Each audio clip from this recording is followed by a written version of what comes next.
నమస్కారం. ప్రతిధ్వని కార్యక్రమానికి స్వాగతం. 2016 సివిల్ సర్వీస్ పరీక్షల ఫలితాల్లో తెలుగు వెలుగులు విరజిమ్మింది. 2 తెలుగు రాష్ట్రాల నుంచి 90 మంది సివిల్స్లో విజయం సాధించారు. కర్ణాటకకు చెందిన కేఆర్ నందిని తొలి ర్యాంక్ సాధించారు. 2వ ర్యాంకును పంజాబ్కు చెందిన అన్మోల్ షేర్ సింగ్ బేడీ సొంతం చేసుకున్నారు.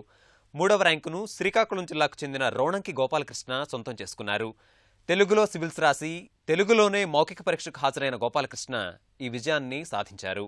దూర విద్య ద్వారా డిగ్రీ చేసిన ఆయన వ్యవసాయ కుటుంబం నుంచి వచ్చారు. ఈ నేపథ్యంలో సివిల్స్ విజేతలతో ప్రతిధ్వని చర్చను చేపట్టింది. సివిల్స్ విజయం పట్ల వారు ఎలా స్పందిస్తున్నారు, ఎలాంటి ప్రణాళిక వారి విజయానికి దోహదపడింది, మొత్తం మీద వారికి స్ఫూర్తినిచ్చిన అంశాలేంటి, ఔత్సాహికులకు వారి సందేశమేంటి అన్న అంశాలను వారి మాటల్లోనే తెలుసుకుందాం. చర్చలో పాల్గొంటున్న సివిల్స్ విజేతలను పరిచయం చేసుకుందాం. బాలలత గారు సివిల్స్లో 167వ ర్యాంకర్, రోణంకి గోపాలకృష్ణ గారు అఖిల భారత స్థాయి 3వ ర్యాంకర్, ఎస్ మాధవి గారు ఆల్ ఇండియా 104వ ర్యాంకర్, సిహెచ్ రూపేష్ గారు అఖిల భారత స్థాయి 526వ ర్యాంకర్, వి గోపాలకృష్ణ గారు బ్రెయిన్ ట్రీ సంస్థ డైరెక్టర్.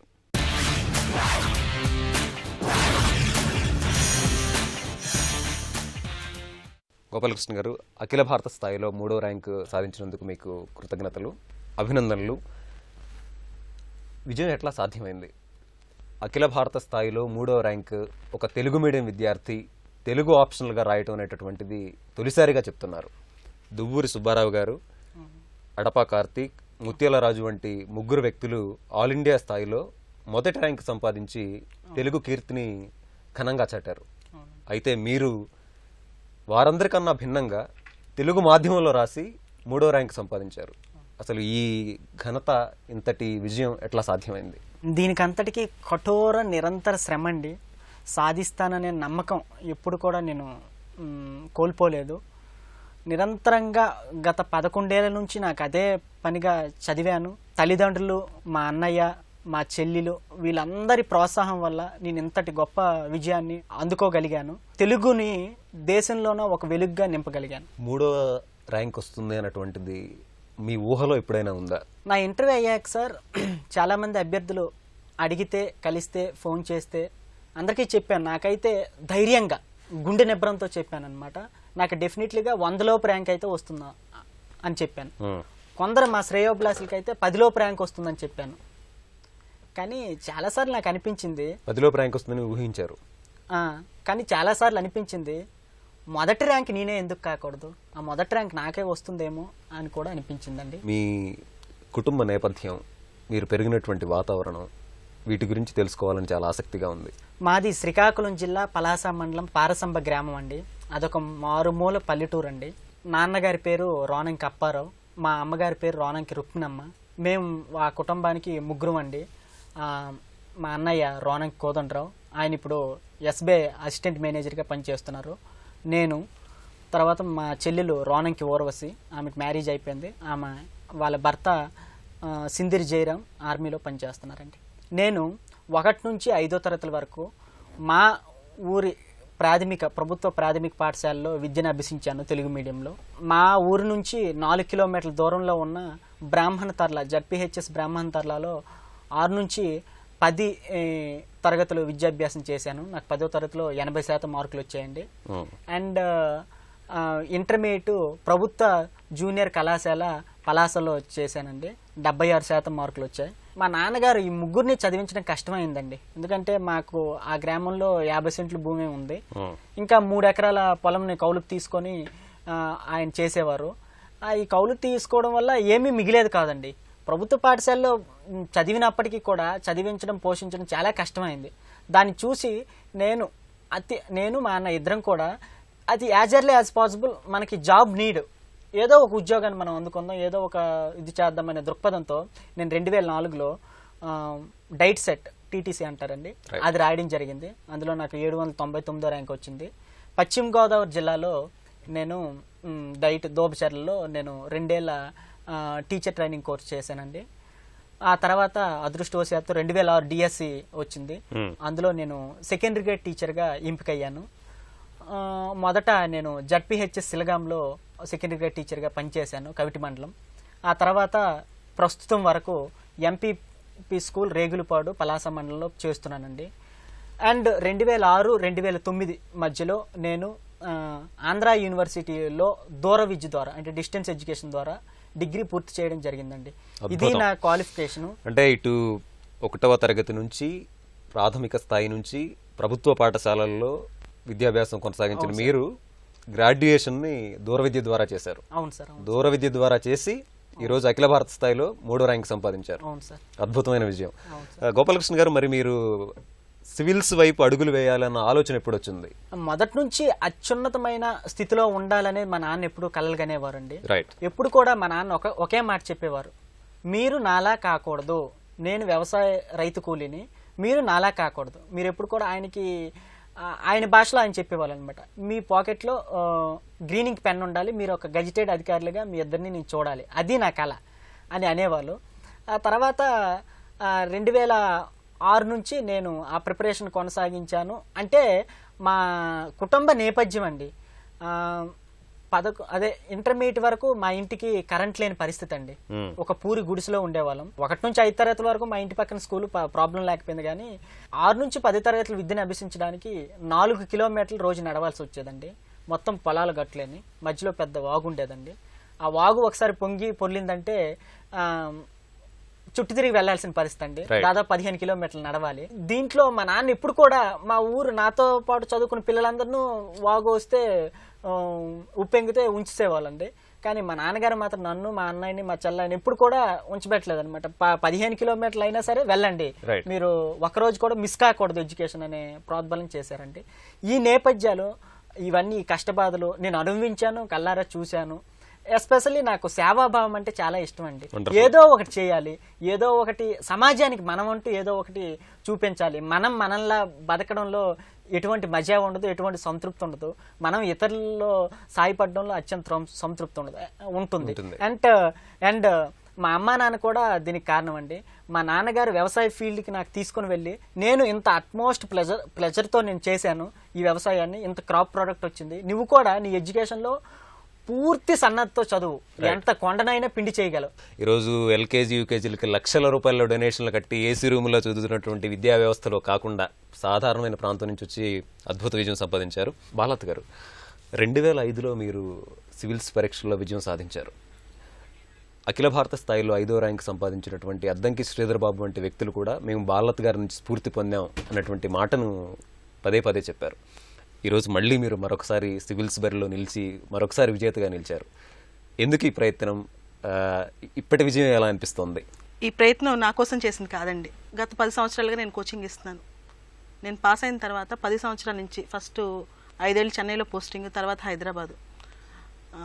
చాలామంది స్టూడెంట్స్ గైడెన్స్ ఇస్తాను. ఇచ్చేటప్పుడు నేను సరైన దారిలో ఉన్నానా లేదా, నన్ను నేను ప్రూవ్ చేసుకోవాలి. సో ఇప్పుడు నేను ఇంకోసారి చూపిస్తే పిల్లలకి ఇంకో 10 సంవత్సరాల పాటు నేను చెప్పింది వాళ్ళు వింటారు, నా దారిలో నడుస్తారు. దానికోసం చేసిన ప్రయత్నం ఉద్యోగం కోసం చేయలేదు, ఐఏఎస్ కోసం కూడా చేయలేదండి. And I'm proud. నా ర్యాంక్ వచ్చినందుకు నేను ఈరోజు గర్వపడలేదండి, గోపాలకృష్ణ చూసి గర్వపడుతున్నాను. ఒక మూమెంట్ ఏంటంటే, యూపీఎస్సీలో నేను ఎవరికి చెప్పలేదండి ఇంటర్వ్యూకి వెళ్తున్నానని. తను ఆ ఇంటర్వ్యూ అయిపోయి తిరిగి వస్తున్నాడు, నేను ఇంటర్వ్యూ కోసం వెళ్తున్నాను. తను ఆ రోజు నన్ను సడన్గా చూసి నా చేయి పట్టుకున్నాడు, మేడం మీరేంటి ఇక్కడ అని. అది మా ఇద్దరి బంధం. అద్భుతంగా ఉంది, గురు శిష్యులు సాధించినటువంటి విజయం. అయితే బాలలత గారు, ఇక్కడ చాలా మందికి తెలియనటువంటి అంశం, మీరు ప్రత్యేక ప్రతిభావంతులు. నిజంగా చాలామంది మిమ్మల్ని చూసి ఈరోజు స్ఫూర్తి పొందుతున్నారు అంటే 24 గంటలు వీల్ చైర్లో గడుపుతూనే గంటలు గంటలు పుస్తకాలతో కుస్తీ పడుతున్నటువంటి మీరు సర్వదా అభినందనీయులు. మరి ఎలా సాధ్యమైంది? సాధారణమైనటువంటి వ్యక్తులే ప్రిపరేషన్ అంశాల్లో చాలా ఇబ్బందిగా ఉన్నటువంటి పరిస్థితుల్లో మీరు శారీరకంగా ఉన్నటువంటి ఇబ్బందుల్ని, మానసికంగా ఉన్నటువంటి ఇబ్బందుల్ని ఎలా అధిగమించగలిగారు? దేవుడు ఎంత ఎక్కువ తట్టుకోగల వ్యక్తులకి అంత ఎక్కువ కష్టాలు ఇస్తాడండి. ఎక్కువ ఇచ్చాడంటే ఎక్కువ తట్టుకోగలమని, మనం మాత్రమే చేయగలమని. I believe in that. So I believe in my destiny. I'm created for some other purpose, not just for civil services and to make many others. కొన్ని వేల మందిని సివిల్ సర్వీస్ చేయాలని నా ఆదర్శం. రైట్. అది 10 సంవత్సరాల నుంచి మొదలైంది. గోపాలకృష్ణతో అది కళ. ఏది ఒక రూరల్ గ్రామీణ ప్రాంతం నుంచి వచ్చి తెలుగు మీడియంలో రాసి పేద కుటుంబం నుంచి తన కష్టాలు రోజు చెప్పేవాడు. ఆ బాధలు చూసి చూసి చూసి వాళ్ళ ఊర్లో గొడవలు చూసి చూసి చూసి ఒకసారి మేము ఇద్దరం అనుకున్నాం, ఏం చేద్దాం దీనికి, పోలీసులతో మాట్లాడదాం, ఎవరితో మాట్లాడదామని. ఇది కాదు. విజయం గోపాలకృష్ణ నీ విజయం చాలు. 1 సంవత్సరం ఉపయోగపట్టు, 6 నెలలు ఉపయోగపట్టు. ఇంటర్వ్యూకి వెళ్ళి ముందు రోజు మేడం నేను ఇంటర్వ్యూ చేస్తానో లేదో, ఎలా చేయగలను, నన్ను బాధలు పెడుతున్నారు అన్నాడు. లేదు, నువ్వు ఇంటర్వ్యూ బాచే, ఇంటర్వ్యూ బాచే అయిపోద్ది. కాబట్టి మీరు ప్రతి నిమిషం ఆయనకి వెన్నుతట్టి ప్రోత్సాహాన్ని అందించారు. మోర్ దాన్ దట్, అంటే నా ప్రోత్సాహం కాదు, తన సంకల్పం. గోపాలకృష్ణ గారు, సివిల్ సర్వీస్ అంశాల్లో అధ్యాపకునిగా మీకు అపారమైనటువంటి అనుభవం ఉంది. అయితే సివిల్ సర్వీసెస్ అంటే IIT, IIM, central universities, English medium అన్నటువంటి అభిప్రాయం చాలా బలంగా స్థిరపడిపోయినటువంటి నేపథ్యంలో ప్రస్తుతం ఉన్నాం. ఇటు కోచింగ్ సెంటర్లో కానివ్వండి, బయట ఉన్నటువంటి అకాడమిక్ వాతావరణం కానివ్వండి, ఈ అభిప్రాయమే బలంగా ఉంది. అలాంటి స్థితిలో గోపాలకృష్ణ విజయాన్ని మీరెట్లా చూస్తారు? అంటే ఈజ్ క్రియేటెడ్ రికార్డ్ అండి, అది కూడా ఇంగ్లీష్లో చెప్తున్నాను కావాలని. ఎందుకంటే లాస్ట్ ఒక 4-5 ఏళ్లగా చూస్తే సిలబస్ మారిన తర్వాత తెలుగు మీడియంలో వచ్చిన వాళ్ళు చాలా తక్కువ. ఇప్పుడు మేము కూడా ఏంటంటే తెలుగు మీడియం అంటే మీరు కొంచెం టైం పడుతుంది, మీరు ట్రాన్స్లేట్ చేసుకోవాలి, మీకు ఫెసిలిటీస్ ఉండవని చెప్పడం జరుగుతుందండి వాళ్ళకి. సో ఆ ప్రాబ్లమ్స్ అన్నీ తను ఓవర్కమ్ అయ్యి తను ఇప్పుడు అసలు 3rd ర్యాంక్ రావడం అనేది ఇట్స్ ఎ రికార్డ్ అండి, అబ్సల్యూట్ రికార్డ్. అండ్ తను ఇప్పుడు వీళ్ళిద్దరూ చేసింది బేసికలీ కొన్ని it will be for years, it will be there. 10 years కాదండి, మీరు 10 years అన్నారు, 10 years కాదు, it will be there for century అనిపిస్తుంది నాకు. That is the kind of achievement that they have అండి. అది ఈ ర్యాంక్ రావడం, అసలు తెలుగు మీడియంలో రావడం అనేది ఐ థింక్ ఒక 10 years దాటైందండి. 8th ర్యాంక్ వచ్చింది అంతే.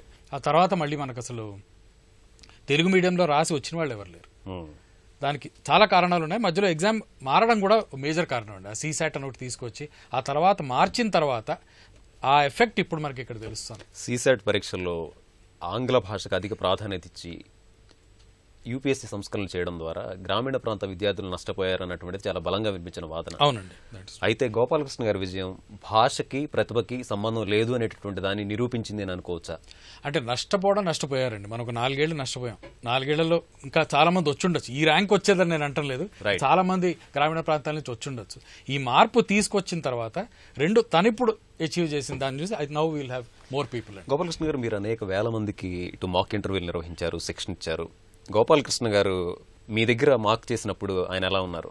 అంటే స్వచ్ఛమైన మనిషి అండి, సింపుల్.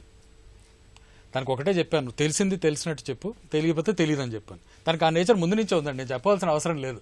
అది మాకైతే ఇంకో 3 interactions అయినట్టున్నాయి. తర్వాత ఇంటర్వ్యూ అయిన తర్వాత కూడా తను కాల్ చేశారు ఎలా అయిందని చెప్పడానికి. ఆ ఇంటరాక్షన్స్లో ఐ కుడ్ మేక్అవుట్ అండి. I was pointing out mistakes correct చేసుకుని వచ్చేవారు. ప్లస్ బాగుంది అంటే తను ఎక్కడా సంతృప్తి పడలేదు. I want to do more అని. అది చూసి నేను అప్పుడు అన్నాను, డెఫినెట్గా యుల్ గెట్ సంథింగ్. ఏమొస్తుందో నేను చెప్పలేను, ఎందుకంటే అన్నెసెసరీ హోప్స్ క్రియేట్ చేయకూడదని మేము ఇన్నేళ్ళ నుంచి చూస్తున్నప్పుడు. ఎందుకంటే చాలా మంది అనుకుంటాం రాదు, బట్ తనలో అది I notice that this thing I have to do it అని ఇది ఉందండి. అంటే ఒకటి చెప్పండి గోపాలకృష్ణ గారు, ఈరోజు ఇంటర్వ్యూ అంటేనే అత్యంత కీలకమైనటువంటి అంశంగా పరిగణిస్తూ ఉంటారు. పూర్తి స్థాయిలో మన యొక్క వ్యక్తిత్వాన్ని పరీక్షించేటువంటి పరీక్ష అది. మరి అలాంటి పరీక్షని ట్రాన్స్లేటర్ సహాయంతో తెలుగులో చేయడం అనేటటువంటిది మనం ఎట్లా చూడాలి? Interview is make or break అండి. ఎందుకంటే వచ్చిన వాళ్ళందరూ సెలెక్ట్ అయిన వాళ్ళలో దిల్ బి 5 marks 10 marks డిఫరెన్స్తో ఉంటారు. ఇంటర్వ్యూలో ఎన్ని మార్కులు వస్తాయో దాన్ని బట్టి మన సర్వీస్ వస్తుందా లేదా, ఎవ్రీథింగ్ ఇస్ డిపెండెంట్. అంటే 3000లో మనకు 1000 తీసుకున్నప్పుడు 2000 are going back mainly because of the interview. Right. మెయిన్స్లో మార్క్స్ కూడా ఇట్ మేక్స్ అ డిఫరెన్స్ అండి. ఇప్పుడు తన కేసులో I feel he would have got very high marks in mains, very high marks in the interview. Perhaps the highest mark, one of the highest.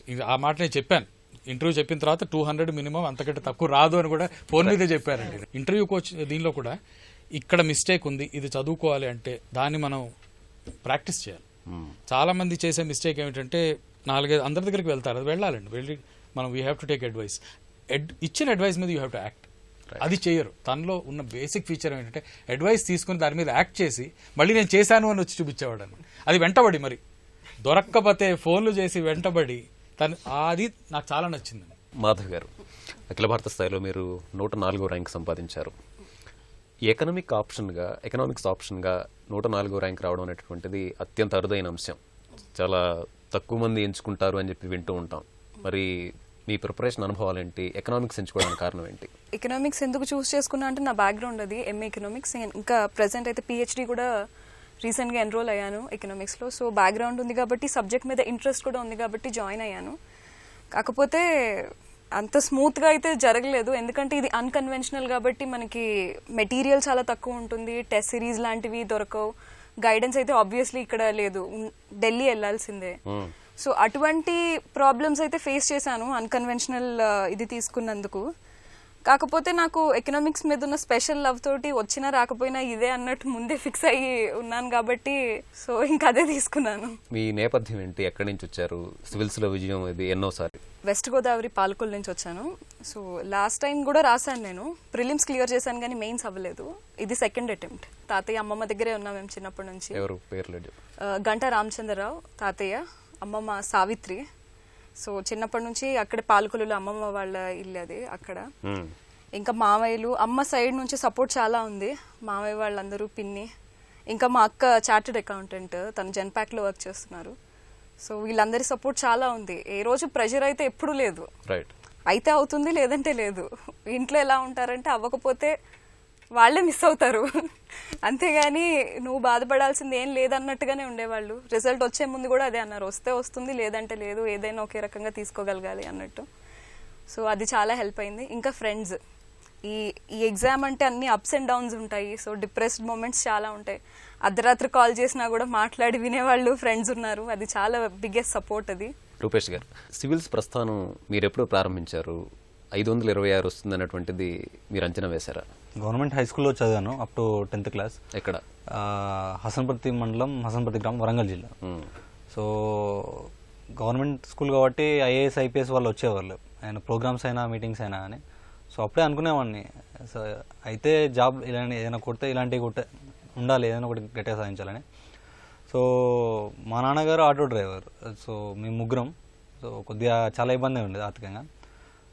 దాని తర్వాత part టైంకి వెళ్తే తొందరగా ఎంప్లాయ్మెంట్ ఆపర్చునిటీస్ ఉంటాయని చెప్పి అందరు చెప్తే దానికి వెళ్ళిపోయిన తర్వాత లక్కీగా ఫైనల్ ఇయర్లో ఉన్నప్పుడు వితౌట్ కోచింగ్ రాస్తే స్టేట్ 26 ర్యాంక్ వచ్చింది అప్పుడు ఈ సెట్లో.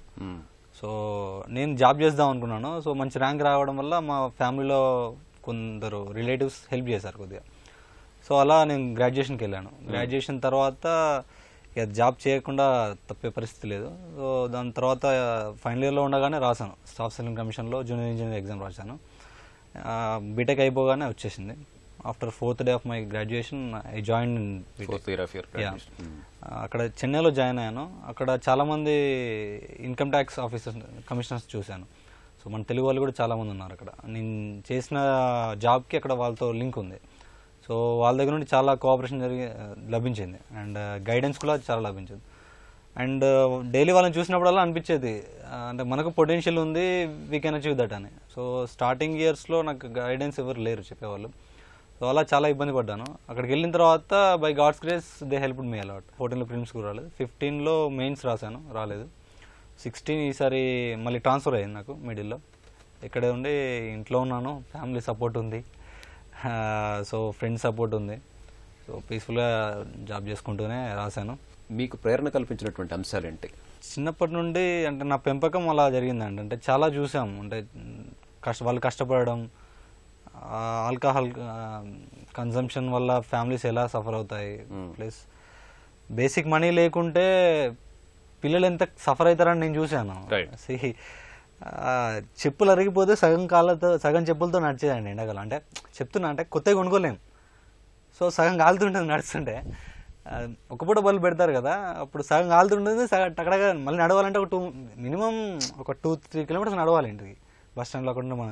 సో అలాంటివి చాలా ఉండేది. ప్లస్ సమ్మర్లో వర్క్ చేసేది, మళ్ళీ స్కూల్ స్టార్ట్ అవుతుందని కొనుక్కోవడానికి చాలా కష్టపడ్డాను. మా మదర్ కూడా చాలా కష్టపడ్డారు, తను బీడీ కార్మికురాలు.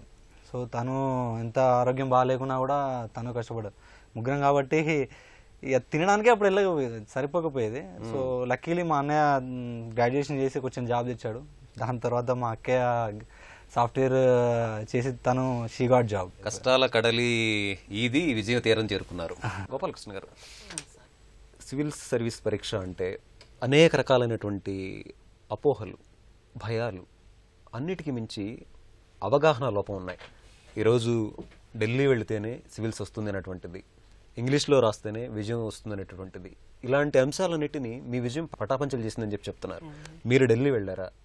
మీరు ఇంగ్లీష్ భాష మీద మీకు ఎట్లాంటి పట్టుంది? ఈ విజయం ద్వారా మీరు అభ్యర్థులకు ఏం చెప్పదలుచుకున్నారు? నేను ఢిల్లీ వెళ్ళడం ఇంటర్వ్యూకి వెళ్ళడమేనండి. అంతకుముందు ఎప్పుడూ నేను ఢిల్లీ వెళ్ళలేదు.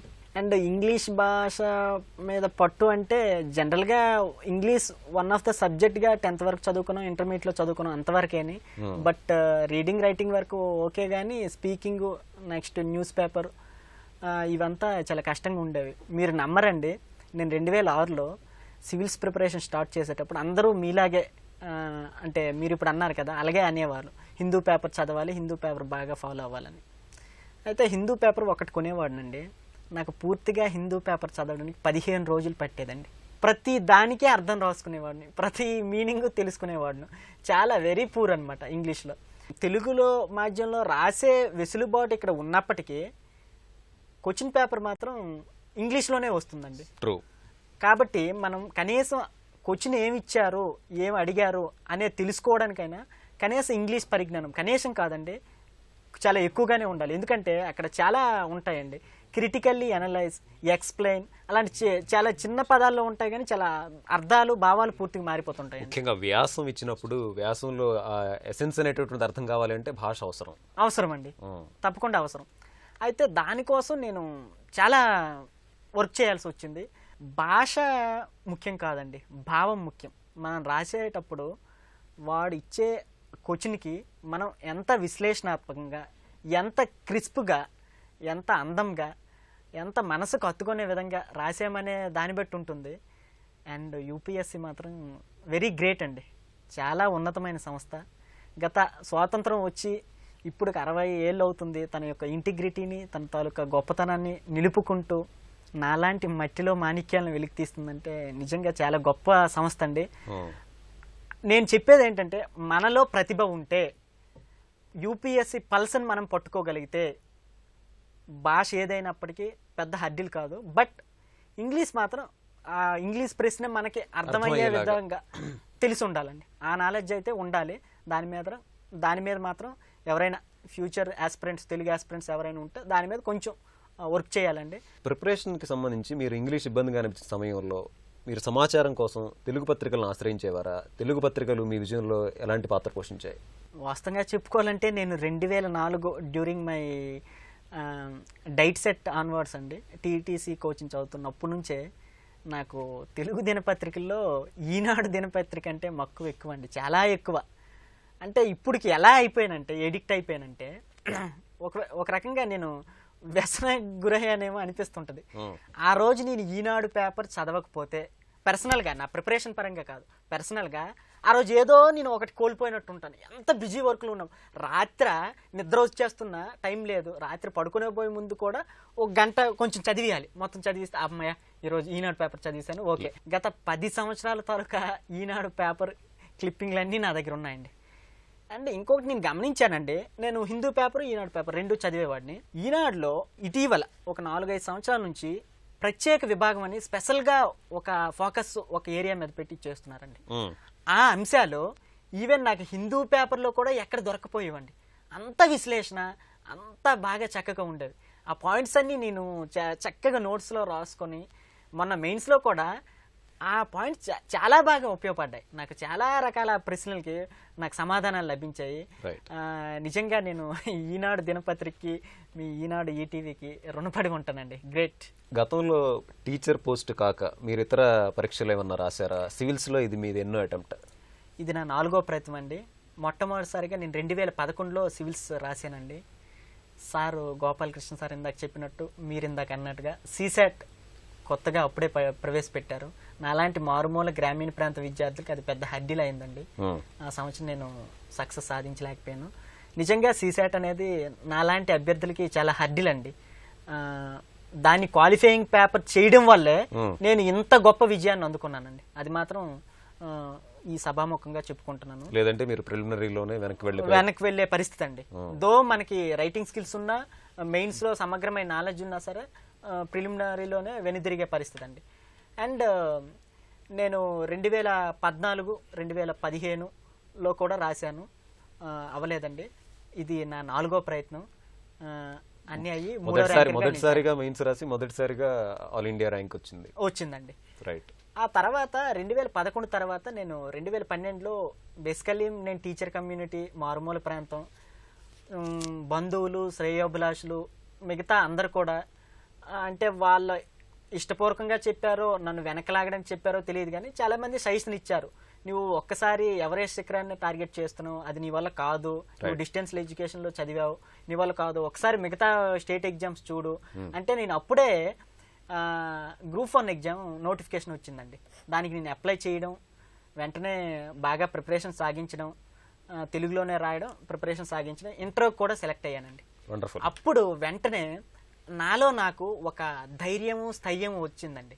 ఎస్, నాలో కూడా మా నాటు భాషలో సరుకు అంటారు, నాలో ఆ సరుకు ఉంది, నేను పనికొస్తాను, ఎస్ నేను చేయగలను అనే ధైర్యం వచ్చింది. బట్ ఎప్పుడైతే గౌరవ సుప్రీంకోర్టు ఉత్తర్వుల మేరకు అది రద్దయిపోయి ఇంటర్వ్యూలు అయ్యాక చాలా బాధ అనిపించింది. ఏమీ చేయని తప్పుకి మేము బలి అయిపోయామండి అనవసరంగా. ఆ ఎఫెక్ట్ నాకు 2 ఏళ్ళు లేట్ చేసింది అనమాట. అందులో అలా 2 ఏళ్ళు కిల్ అయ్యాయి. తర్వాత నుంచి మళ్ళీ నేను కోలుకొని అప్పుడు ఆ ఇంటర్వ్యూలో నాకు మా మేడం గారు, మా గురువు గారు పరిచయం అండి. ఆ ఇంటర్వ్యూకి ఈవిడ దగ్గరికి వచ్చాను గైడెన్స్. అప్పుడు పరిచయం నుంచి సుప్రీంకోర్టు జడ్జిమెంట్తో ఇలా అయ్యేసరికి అంత బిజీలో ఉన్నప్పటికి కూడా ఈవిడ నాకు ఫోన్ చేసి, గోపాలకృష్ణ నువ్వు సాధించగలవు, నువ్వు రా ఇక్కడ కోచింగ్కి రా, నువ్వు సాధించగలవు, నువ్వు సివిల్స్ టార్గెట్ చేయి, నీ గ్రూప్ 1 కాదు, నువ్వు సివిల్స్ టార్గెట్ చేయని చెప్పారు. అప్పటి నుంచి గైడెన్స్ నాకు ఇచ్చారు. మేడం గారు ప్రోద్బలం చేశారండి. బాలత్ గారు, ఎక్కువ మంది అభ్యర్థుల్ని సివిల్స్ ర్యాంకర్లుగా తీర్చిదిద్దడమే ఆశయం అని చెప్పేసి, మరి ఈ ప్రయత్నంలో మీరు ఎట్లాంటి కృషి చేస్తూ ఉన్నారు? రాబోతున్నటువంటి అభ్యర్థులకి మీ సూచన ఏంటి? పొద్దున్నే 5 గంటలు లెగుస్తానండి. తర్వాత 1 గంట చదువుకుంటాను. ఏం తింటానో ఏం తిన్నా తెలియదండి. నేను పాలు తాగటం కూడా కార్లో వెళ్తూ తాగుతాను. తినే టైం కూడా ఉండదు. పొద్దున్నే 6:30కి నా క్లాస్ మొదలవుతే 10ంటికి ఆగుద్దండి. 10ంటికి అట్నుంచి ఆఫీస్కి వెళ్తాను. మళ్ళీ ఒకసారి లంచ్లో టైం ఉంటే గోపాలకృష్ణ కూడా నాతో పాటు ఆఫీస్కి వచ్చేవాడు. ఇద్దరం కలిసి చదువుకునేవాళ్ళం మళ్ళీ ఆఫీస్లో. సాయంత్రం అయ్యేది. ఆ సాయంత్రం కూడా మళ్ళీ డైరెక్ట్గా వెళ్ళి పాఠాలు చెప్పేదాన్ని. మళ్ళీ 12 వరకు మళ్ళీ ఇంట్లో పాఠాలు రాత్రి. అదండి నా జీవితం. మొత్తం నా జీవితం ఇలానే గడిపేద్దాం అనుకుంటున్నాను. చాలా సంతోషంగా ఉంది. మోర్ ఇంపార్టెంట్లీ ఈ విజయాలు చూసిన తర్వాత ఇంకా సంతోషంగా ఉంది. ఇక్కడ బాలత్ గారు, ఒక అంశంలో మిమ్మల్ని అభినందించకుండా ఉండలేకపోతున్నాం. మామూలుగా ఉన్నటువంటి వ్యక్తులు ఇలాంటి బిజీ స్కెడ్యూల్ గడపడం అనేటువంటి సహజంగా చూస్తూ ఉంటాం. మీకున్నటువంటి ఇబ్బందుల రీత్యా కూడా మీరు ఇంత తపనగా, ఇంత కఠోరంగా ఇలా వెళుతున్నారు అంటే మీకు ప్రేరణిస్తున్నటువంటి అంశాలు ఏంటి? మీ ఒక మహిళగా ఉండి కూడా ఇటు కుటుంబపరమైనటువంటి సమస్యలు, వాటిని అధిగమించి మీరు ఎట్లా ముందుకు వెళ్ళగలుగుతున్నారు? అవునండి, నేను ఒక గృహిణిని. నాకు 4 సంవత్సరాల ఆ బాబు ఉన్నాడు, చిన్న బాబు.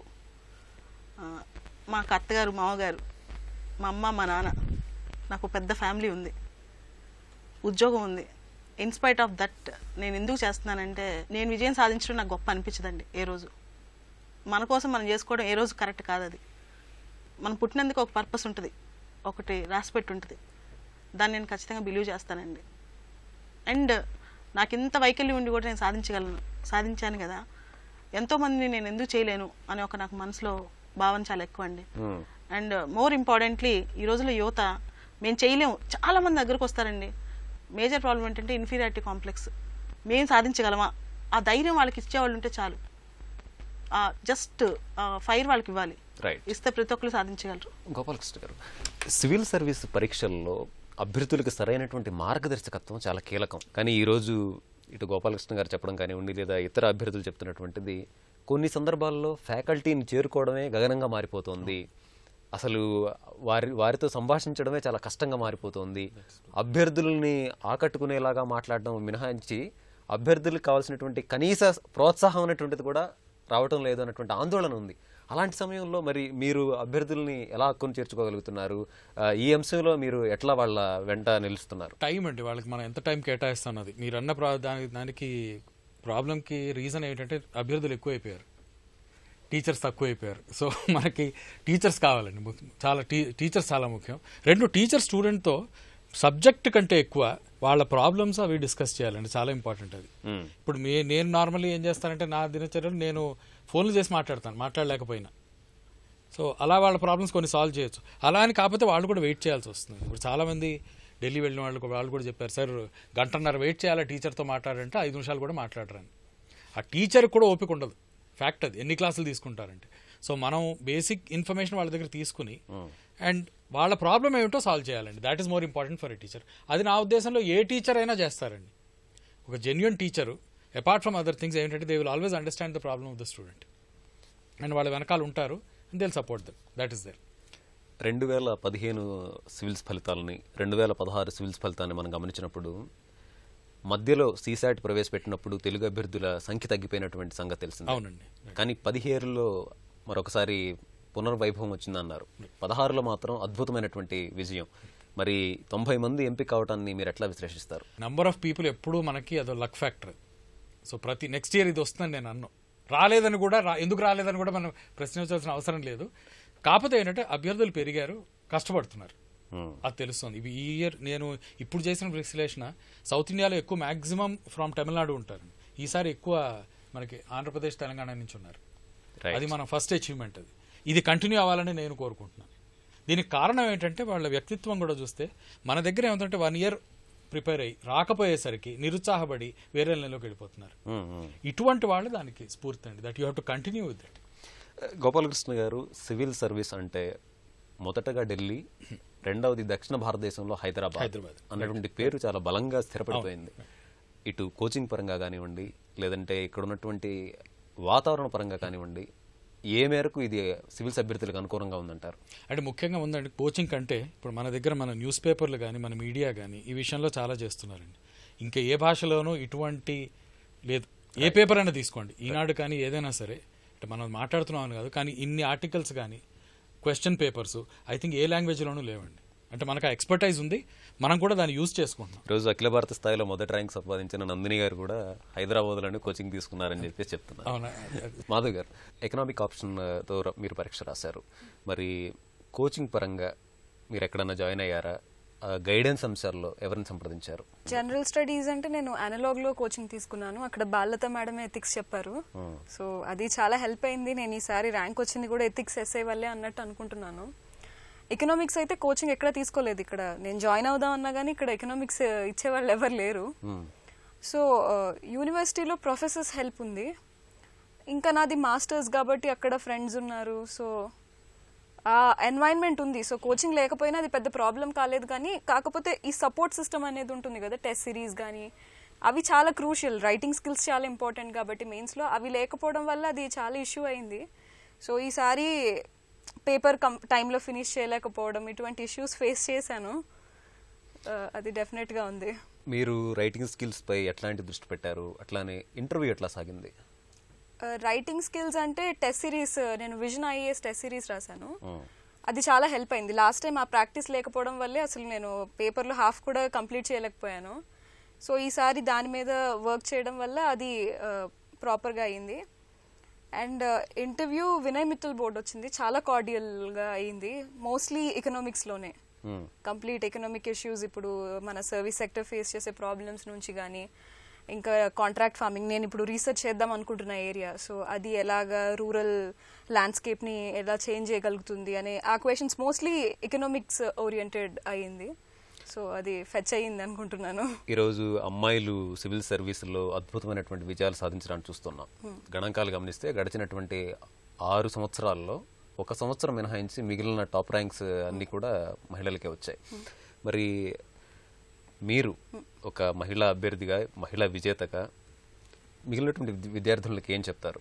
సౌకర్యాల పరంగా కానివ్వండి, గైడెన్స్ పరంగా కానీ ఇబ్బంది ఉంది అని ఆలోచనలో ఉన్నటువంటి వారికి మీరు చెప్పేదేంటి?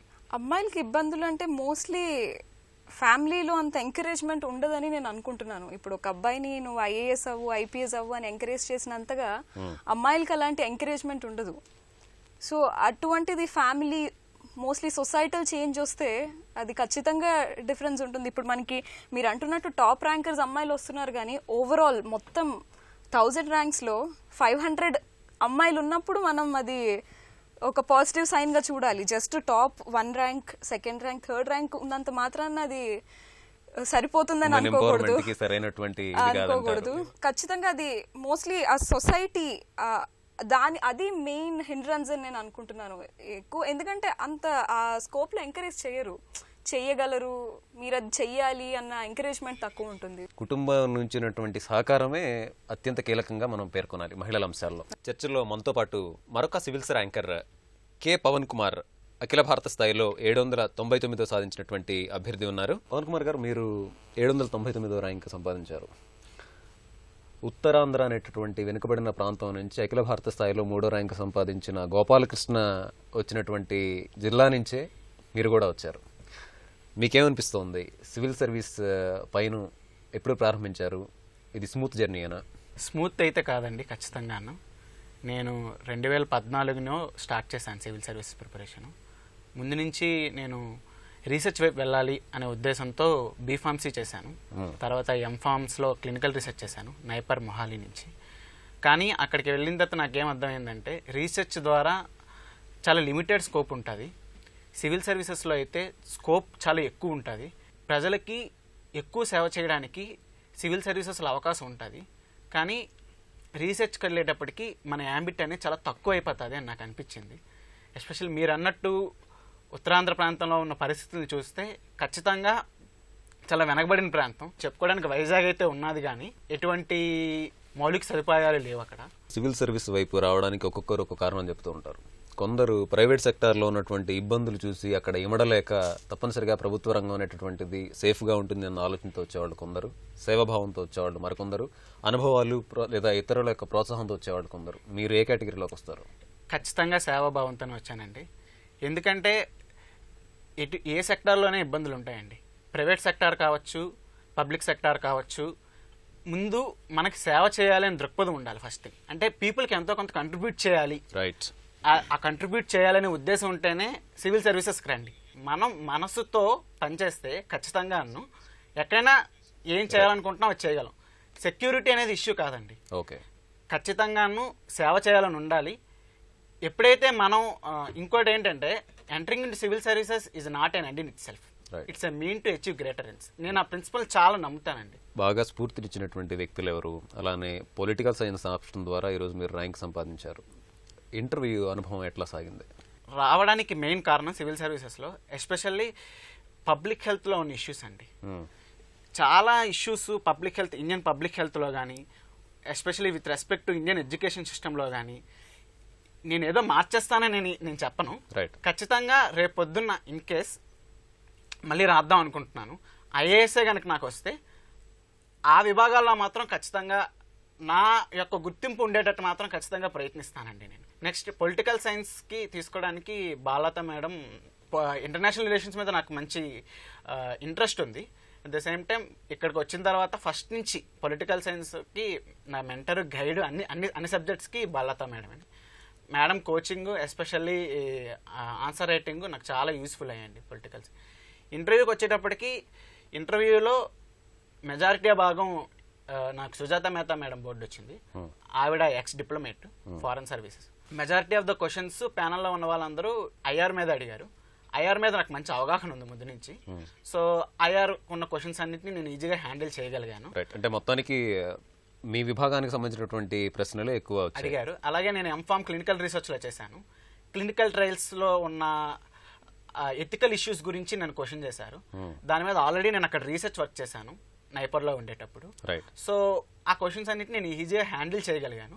కొన్ని క్వశ్చన్స్కి తెలీదు, ఫ్యాక్చువల్ క్వశ్చన్స్కి నాకు ఆన్సర్స్ తెలియవు, 2-3 క్వశ్చన్స్కి తెలియదు అని చెప్పేశాను. రూపేష్ గారు, సివిల్ సర్వీసెస్లో కోచింగ్ పాత్రను మీరు ఎట్లా చూస్తారు? ఎందుకంటే ఈరోజు మెయిన్స్ విభాగం అత్యంత కీలకమైంది. రైటింగ్ స్కిల్స్ ఉన్నటువంటి అభ్యర్థులు మాత్రమే విజయం సాధించగలరు అని చెప్పేసి నిపుణులంతా పేర్కొంటున్నారు. మరి రైటింగ్ స్కిల్స్ పెంపొందించుకోవాలంటే మీరు ఎలాంటి కృషి చేశారు? మీ ఇంటర్వ్యూ అనుభవం ఏంటి? రైటింగ్ స్కిల్స్ ఇంపార్టెంటే, బట్ ఓవర్ ఇంపార్టెన్స్ ఇవ్వకూడదు దానికి. ఎందుకంటే నీ దగ్గర సఫిషియెంట్ నాలెడ్జ్ ఉన్నప్పుడే you can put it on paper. So first ఎంత ఎక్కువ నాలెడ్జ్ నువ్వు అక్వైర్ చేసుకుంటే అంత మంచిది. అలా కాకుండా ఇప్పుడు న్యూస్ పేపర్లో ఈరోజు ఒక ఆర్టికల్ చూసి దాన్ని బేస్ చేసుకొని నువ్వు ఆన్సర్ రాసావనుకోండి, ఇంకో యాంగిల్ ఆడితే మీరు రాయలేరు. సో నేనేం ఫీల్ అయ్యానంటే నేను నాకు ఆన్సర్ రైటింగ్ ఎక్కువ చేయలేదు. మేబీ దట్ మీద డ్రాబ్యాక్ అనుకుంటున్నా, చూడాలి మార్క్స్ వచ్చిన తర్వాత. టెస్ట్ సిరీస్ తీసుకున్నాను నేను, బట్ హార్డ్లీ 5-6 ఎగ్జామ్స్ రాశాను. మళ్ళీ ఇంకోటి ఏంటంటే ఎగ్జామ్స్ రాసిన తర్వాత వాళ్ళు ఎవాల్యుయేషన్ చేసినప్పుడు తక్కువ మార్కులు వచ్చినప్పుడు ఇంకో ఇన్ఫీరియారిటీ ఫీలింగ్ ఉండేది. I cannot take that stress, తీసుకోలేకపోయాను. So I want to write, I will write, let them decide. Gopalakrishna గారు, యూపీఎస్సీ చరిత్రలోనే ఎప్పుడు విననటువంటి ఒక అనుభవాన్ని మీ ఇంటర్వ్యూలో జరిగింది అని చెప్పి విన్నాం. బోర్డు చైర్మన్ లేచి మీకు నమస్కారం చేశారు అని చెప్పేసి ఇంటర్వ్యూలో చెప్తున్నారు. సుజాత మెహతా గారు అలా స్పందించడానికి కారణం ఏంటి? మీ ఇంటర్వ్యూ ఎట్లా సాగింది? నా ఇంటర్వ్యూ కోసం బాలలత మేడం గారితో పాటు ఆర్సి రెడ్డి మిగతా ఇన్స్టిట్యూట్లతో పాటు సార్ దగ్గరికి, బ్రెయిన్ టీ సార్ దగ్గరికి కూడా, గోపాలకృష్ణ సార్ దగ్గరికి కూడా వెళ్ళాను. మొదట ఆయన ఒకే విషయం అన్నారు, నా అంచనాన్ని తప్పని రుజువు చేశారండి, మీరు ర్యాంక్ వస్తే ఇంకా సెన్సేషనల్ అవుతుంది, ఏ ర్యాంక్ వచ్చినా సరే అంటూ నాకు చాలా గైడెన్స్ ఇచ్చారు, చాలా చక్కగా బోధించారండి. సార్ చెప్పినట్లుగా నేను ఆయన వెంబడించానమాట, రోజు నడుచుకుంటూ అంత దూరం, నా రూమ్ నుంచి చాలా దూరం అది, ఆయన చెమటలు కక్కుతూ వెళ్ళి మొత్తానికి ఇచ్చేసాను. ఆయన కొన్ని లోపాలు చెప్పారు, దాన్ని సవరించుకున్నాను. సార్కి ప్రత్యేకమైన ధన్యవాదాలండి. అయితే నేను నా హాబీని టీచింగ్ అని పెట్టుకున్నాను, నా ప్రొఫెషన్ కూడా టీచింగేనండి. సో ఎక్కువ క్వశ్చన్స్ టీచింగ్ మీద వచ్చాయండి. మీరు ఎలా టీచ్ చేస్తారు అని అన్నారు. అంటే నేను దేశభక్తి గేయాలు పాడుతానన్నానండి, ఒక పాట పాడాను, బాగానే ఇంప్రెస్ అయ్యారండి, చాలా బాగా అయ్యారు. ఆ తర్వాత మీరు రూరల్ ఏరియాలో ఒక టీచర్గా పనిచేస్తున్నారు కదా, ఒక అర్బన్, ఒక కార్పొరేట్ ఇంగ్లీష్ మీడియం స్కూల్ చదివే అబ్బాయితో మీ రూరల్ ఏరియాలో తెలుగు మీడియం మీ స్కూల్లో చదివే అబ్బాయి పోటీ పడగలరా అని అడిగారండి. అడిగితే నేను వెంటనే ఎస్ మేడం, పోటీ పడగలరు తప్పకుండా, వాళ్ళకి ప్రాపర్ గైడెన్స్, ప్రాపర్ విద్య మనం అందించగలిగితే తప్పకుండా పోటీ పడగలరు. నేనే దానికి సరైన ఉదాహరణ అండి.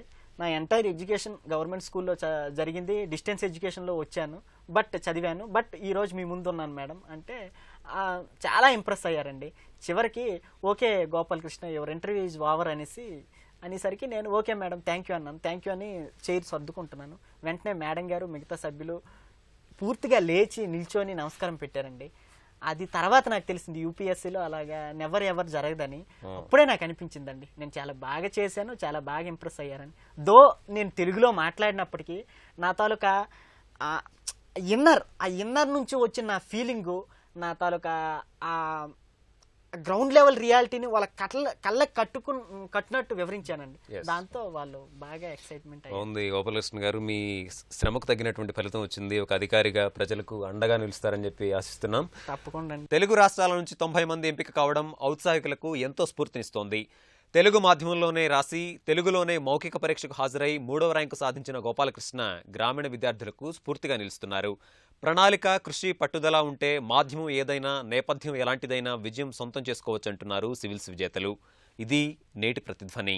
నమస్కారం.